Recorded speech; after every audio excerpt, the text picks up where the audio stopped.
Hello दोस्तों, स्वागत है आपका एक बार फिर से मेरे यूट्यूब चैनल पे। तो जैसा कि आपको पता है, हम टेंस टॉपिक के बारे में बात कर रहे थे, जिसमें हमने टेंस की कितनी क्लासेस ले ली थी। 8 क्लासेस ले ली थी, 8th क्लास ले ली थी। और अब 9th क्लास के बारे में हम 9th क्लास में हम पढ़ने जा रहे हैं, जिसमें हमने 4 क्लासेज में हमने प्रेजेंट टेंस की बात की और 4 क्लासेज में हमने पास्ट टेंस की बात की, और अब 4 क्लासेज में हम फ्यूचर टेंस की बात करेंगे। ठीक है, तो चलिए हम फ्यूचर टेंस के बारे में थोड़ी सी बात कर लेते हैं। फ्यूचर टेंस को कितने भागों में बांटा जाता है? 4 भागों में बांटा जाता है। जैसे प्रेजेंट टेंस को 4 भागों में बांटा जाता है: present simple, present continues, present perfect और प्रेजेंट परफेक्ट कंटिन्यूज। उसी तरह पास्ट टेंस है पास्ट परफेक्ट, पास्ट कंटिन्यूज और पास्ट सिंपल और पास्ट परफेक्ट कंटिन्यूज। उसी प्रकार ये भी 4 भागों में है। पास्ट ये जो फ्यूचर सिंपल है, फ्यूचर कंटिन्यूज है, फ्यूचर परफेक्ट है और फ्यूचर परफेक्ट कंटिन्यूज। 4 भागों में ये भी, ठीक है। उसी तरह ये भी है, बस नाम में फ़र्क है। Future future future future same है और वही फ्यूचर रखना है चारों में, और सिंपल कंटिन्यूज, परफेक्ट कंटिन्यूज और परफेक्ट परफेक्ट और परफेक्ट कंटिन्यूज। इसमें क्या है? भविष्य काल। ये क्या है? भविष्य काल। इससे क्या है, हमें आने वाले समय में कोई भी जो काम होगा उसका पता चलता है, आने वाले समय में होने वाले किसी काम का पता चलता है। जैसे मैं कल विद्यालय जाऊंगा, मैं कल विद्यालय जाऊंगा। जो ये जाऊंगा है, ये क्या बता रहा है? ये फ्यूचर को बता रहा है, ठीक है। तो जो फ्यूचर टेंस है, इसमें जो फ्यूचर सिंपल टेंस होता है उसमें क्या है? Will shall. अरे यार, पंखा ही नहीं चला आज, तभी देखूं गर्मी कैसे हो रही है। हाँ, फ्यूचर सिंपल, जो फ्यूचर सिंपल है उसमें क्या है? विल या सेल आता है, विल या सेल। जैसे प्रेजेंट सिंपल में डू डज आता है हेल्पिंग वर्ब के रूप में। ये क्या है? Helping verb. इसको ऑक्सिलरी वर्ब बोलते हैं, सहायक क्रिया बोलते हैं हिंदी में। विल सेल आता है, क्या आता है? सब जो फ्यूचर सिंपल है उसमें विल सेल आता है, ठीक है। उसके साथ वर्ब की फर्स्ट फॉर्म आती है। और फ्यूचर कंटिन्यूज है, उसमें क्या है? विल सेल और उसके साथ में बी और वर्ब की चौथी फॉर्म आती है। और जो फ्यूचर परफेक्ट टेंस है उसमें विल सेल के साथ में हैव आता है और वर्ब की थर्ड फॉर्म आती है। और जो फ्यूचर परफेक्ट कंटिन्यूज उसमें विल सेल के साथ हैव और बीन और वर्ब की फोर्थ फॉर्म आती है। देखिए, मैं आपको एक बताता हूँ बात, कि जो पहला टेंस है ना, उसमें वर्ब की फर्स्ट फॉर्म आती है। चाहे प्रेजेंट सिंपल देखो, पास्ट सिंपल में एक सेकंड फॉर्म आती है, और जो प्रेजेंट सिंपल और फ्यूचर सिंपल है उनमें वर्ब की फर्स्ट फॉर्म आती है। और जो कंटिन्यूज टेंस है, चाहे फ्यूचर कंटिन्यूज हो, चाहे प्रेजेंट कंटिन्यूज हो, चाहे पास्ट कंटिन्यूज, सब में वर्ब की चौथी फॉर्म आएगी। जो 2 नंबर पे टेंस है उसमें 4 नंबर आएगी। और जो 3 नंबर है ना, परफेक्ट, उसमें क्या है? 3 नंबर फॉर्म ही आएगी। और जो 4 नंबर टेंस है उसमें क्या है? 4 नंबर फॉर्म में आएगी। तो पहले में पहली, दूसरे में चौथी, तीसरे में तीसरी, चौथे में चौथी। केवल पास्ट सिंपल ऐसा टेंस है जिसमें क्या है? वर्ब की सेकंड फॉर्म आएगी, ठीक है।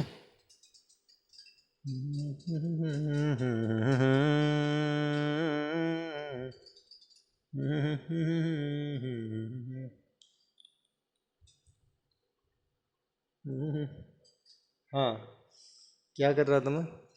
हाँ, हम बात कर रहे थे हेल्पिंग वर्ब या सहायक क्रिया की। तो जहां पे भी आपको विल या सेल मिल जाए ना, वहां पे कौन सा टेंस होता है? Future tense.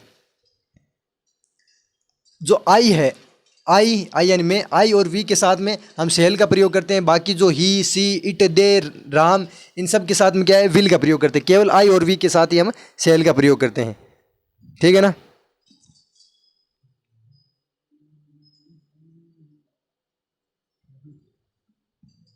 ठीक है, मिटा रहा हूँ। अब फ्यूचर सिंपल के बारे में थोड़ा बता देता हूँ। तो 9वां टेंस चल रहा है, 8 हमारे हो गए, 4 वो हो गए और 4 ये करेंगे। 12 टेंस है टोटल।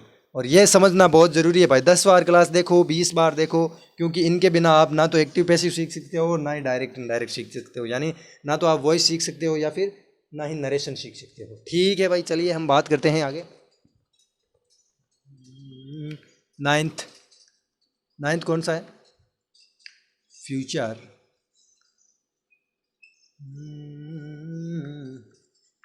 Future simple. सिंपल यानी साधारण, साधारण भविष्यकाल, साधारण भविष्यकाल। सिंपल फ्यूचर या फ्यूचर सिंपल यानी साधारण भविष्यकाल, साधारण भविष्यकाल। भविष्य, भविष्य simple future tense, future simple tense यानी साधारण भविष्यकाल। ठीक है, चलते हैं, बात करते हैं हिंदी में पहचान की। क्या बात करते हैं? हिंदी में पहचान की। जिन हिंदी वाक्यों के अंत में, जिन हिंदी वाक्यों के अंत में लिखो, जिन हिंदी वाक्यों के अंत में, वाक्यों के अंत में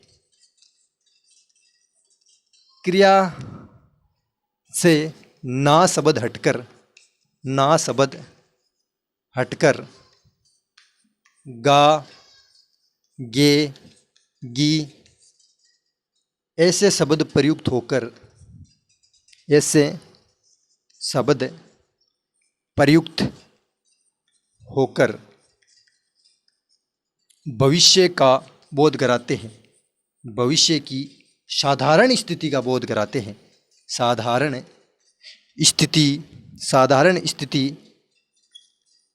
का बोध कराते हैं।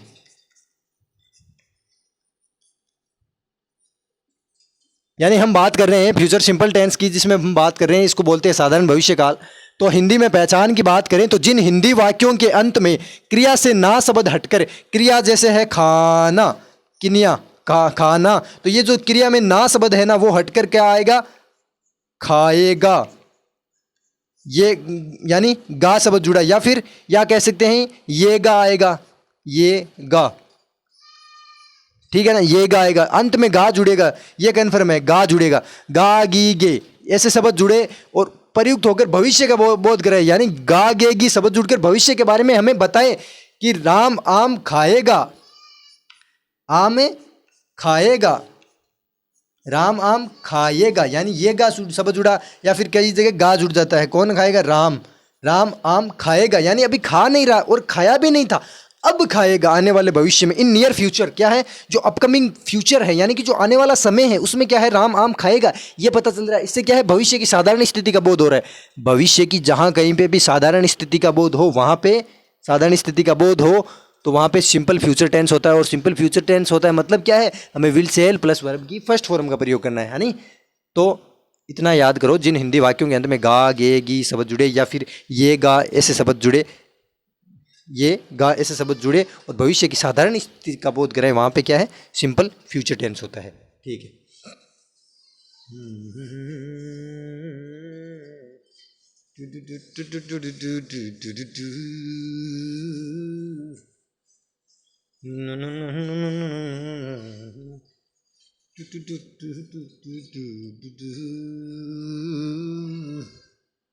अब लिखो फ्यूचर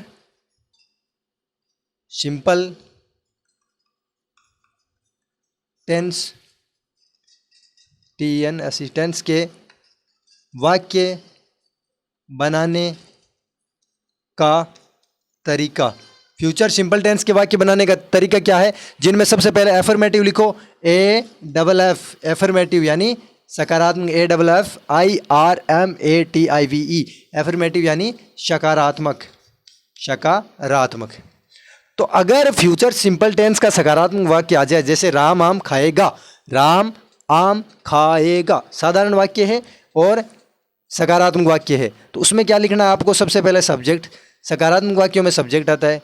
अच्छा, सकारात्मक में सब्जेक्ट आता है, तो नकारात्मक में क्या आता है भाई साहब, गलत बता रहे हो क्या? नहीं नहीं साहब, नकारात्मक में भी सब्जेक्ट ही आता है। अच्छा ओके ब्रो, देन नकारात्मक और सकारात्मक में अगर सब्जेक्ट आता है तो भाई तू पर्सनवाचक का बता, पर्सनवाचक में क्या आएगा, यानी इंटेरोगेटिव में क्या आएगा, इट मीन्स इंटेरोगेटिव में क्या आएगा, इंटेरोगेटिव में भाई साहब हेल्पिंग वर्ब आ जाती है, और हेल्पिंग वर्ब फ्यूचर में क्या है, विल या शेल। अरे भाई ये पर्सनवाचक में अगर विल सेल है तो पर्सनवाचक जो नकारात्मक है उसमें क्या होगा, पर्सनवाचक नकारात्मक भाई साहब विल सेल ही उसमें होगा, क्या होगा, विल या शेल। बाबू मुशाई कहने का ये मतलब है कि अगर सकारात्मक और नकारात्मक है तो दोनों में सबसे पहले सब्जेक्ट आएंगे। अजी भाई साहब अगर पर्सनवाचक और पर्सनवाचक नकारात्मक में तो सबसे पहले उनमें विल सेल आएंगे, दोनों में, ठीक है सेम है। तो भाई साहब इसमें क्या आ जाएगा, अब इसमें ये चीज़ आएगी सब्जेक्ट प्लस, अब इसमें ये आ जाएगा विल या शेल। अगर इसमें ये है तो इसमें भी यही आएगा, विल या शेल या विल या शेल, ठीक है। तो इसमें क्या आ जाएगा, इसने है ना, इसने और इसने इनको ले लिया है, तो ये अब क्या है, इनको ले लेगा, विल सेल प्लस इसमें क्या आ जाएगा, सब्जेक्ट आ जाएगा, यानी इसमें भी क्या आ जाएगा, सब्जेक्ट आ जाएगा, विल सेल प्लस सब्जेक्ट। अब इसमें क्या आ जाएगा, इसमें वर्ब की फर्स्ट फॉर्म आ जाएगी, ठीक है। और उसके बाद में इसमें क्या आ जाएगी, इसमें नकारात्मक है, इसका मतलब थर्ड पोजीशन पे नोट आएगा, बस इतना याद रखना है। और सेम है, नकारात्मक ये नोट लगा दिया, ठीक है। और इसमें क्या है, ये सकारात्मक में इसमें वर्ब की फर्स्ट फॉर्म ही आएगी, will shall plus subject plus verb की फर्स्ट फॉर्म। ये पर्सनवाचक नकारात्मक है, इसलिए में 1 number will shall, 2 number subject, यानी 3 नंबर नोट आएगा। नोट हमेशा थर्ड पोजीशन पर आता है। कब आता है? थर्ड पोजीशन, तीसरी पोजीशन पर, ठीक है। तो अब इसमें क्या है, अब बचा क्या? ऑब्जेक्ट। और यहाँ पे क्या बच गया? वर्ब की फर्स्ट फॉर्म और ऑब्जेक्ट, ठीक है। एक चीज एक्स्ट्रा हो गई है इसमें। और इसमें क्या है? Will shall plus subject plus verb की फर्स्ट फॉर्म, इसमें बचा है ऑब्जेक्ट और ये क्वेश्चन मार्क चिन्ह। और इसमें नोट के बाद में वही क्या है? वर्ब की फर्स्ट फॉर्म और ऑब्जेक्ट, ठीक है। बन गया कि अगर वाक्य आ जाता है राम आम खाएगा, तो आप कैसे बनाओगे? पहले सब्जेक्ट लगाओगे Ram will eat mango, Ram will eat mango, ठीक है। फिर आएगा राम आम नहीं खाएगा, तो आएगा Ram will not eat mango. और क्या राम आम खाएगा? Will Ram eat mango. और क्या राम आम नहीं खाएगा? Will Ram not eat mango. Ram आम क्यों खाएगा? अगर आ जाए राम आम क्यों खाएगा, ये तो बन रहा है क्या राम आम खाएगा, क्या राम आम नहीं खाएगा। अब आ जाए राम आम क्यों खाएगा, तो आपको क्या बनाना है? पर्सनवाचक है और WH है। किस कौन सा है? WH, नकारात्मक नहीं है। और पर्सनवाचक है, अगर साथ में नकारात्मक है, यानी राम आम क्यों नहीं खाएगा। हमने कहा राम आम क्यों खाएगा, ये सकारात्मक है, पर्सनवाचक है। लेकिन ये क्या कह दे? राम आम क्यों नहीं खाएगा, तो उसमें क्या है? नकारात्मक आ गया। तो ये WH वाला है ना, तो उसमें क्या है? WH वर्ड जो पहले है राम आम क्यों खाएगा, क्यों है ना, वो लिखना है पहले, क्योंकि हिंदी। फिर पूरा का पूरा ये जो पर्सनवाचक है ना, इंटेरोगेटिव, वो लिख देना है पूरा का पूरा इंटेरोगेटिव, यानी will shall plus subject plus verb की फर्स्ट फॉर्म प्लस ऑब्जेक्ट, पहले WH वर्ड फिर पूरा इंटेरोगेटिव। और जो पर्सनवाचक नकारात्मक है उसमें अगर आ जाए तो उसमें क्या है? सबसे पहले WH वर्ड, उसके बाद में पूरा इंटेरोगेटिव नेगेटिव, जो ये है ना will shall plus subject plus not, मतलब पहला आएगा राम आम खाएगा, दूसरा आएगा राम आम नहीं खाएगा, तीसरा आएगा क्या राम आम खाएगा, चौथा आएगा क्या राम आम नहीं खाएगा, पांचवा आएगा राम आम क्यों खाएगा, और छठा आएगा राम आम क्यों नहीं खाएगा। अभी समझाओगे?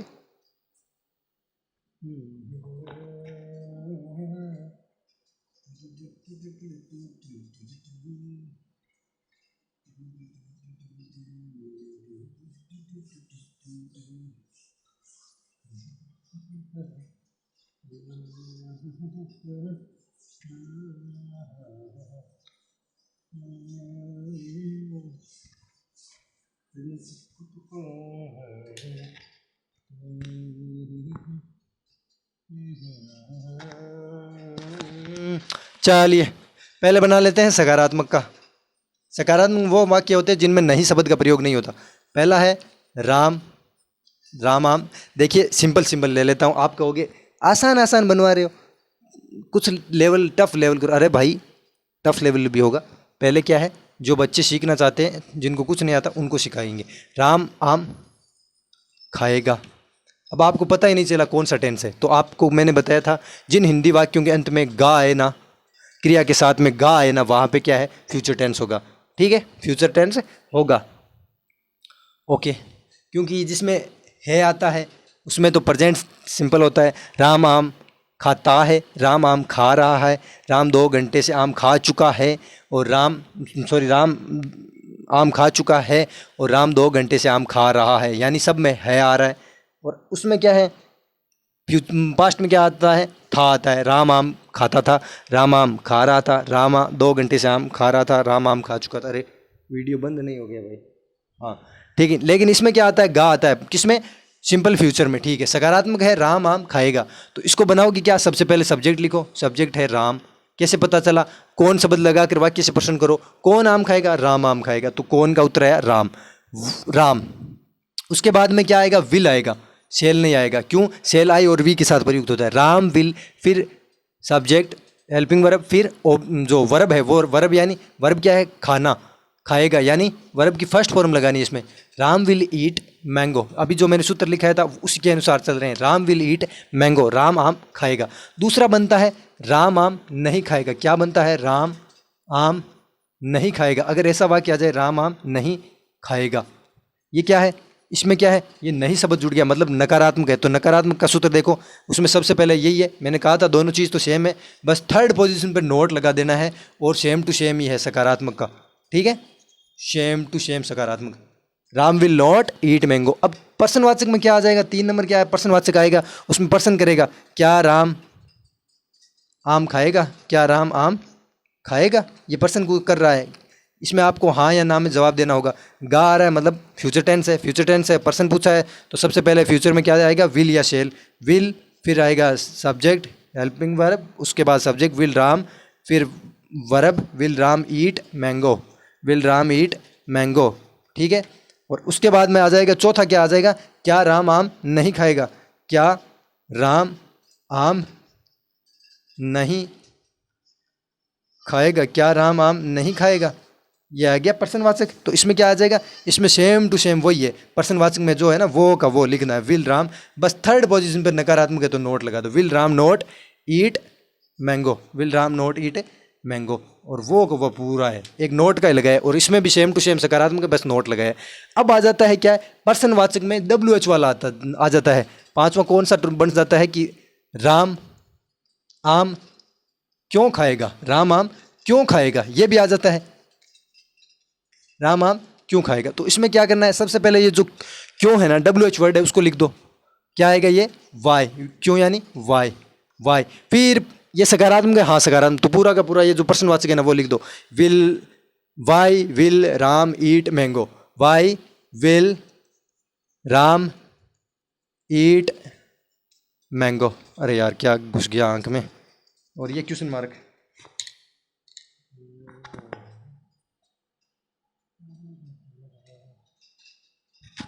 ठीक है। अब अगला क्या आ जाएगा, राम आम क्यों नहीं खाएगा, राम आम क्यों नहीं खाएगा, राम आम क्यों नहीं खाएगा, ये भी एक पर्सन है तो क्वेश्चन मार्क लिखा है। इसमें क्या है, सबसे पहले क्योंकि ये WH वर्ड लिख दो वाई, उसके बाद जो पूरा ये इंटरोगेटिव नेगेटिव है वो लिख दो, will why will Ram, why will Ram not, why will Ram not eat eat mango, ठीक है ना।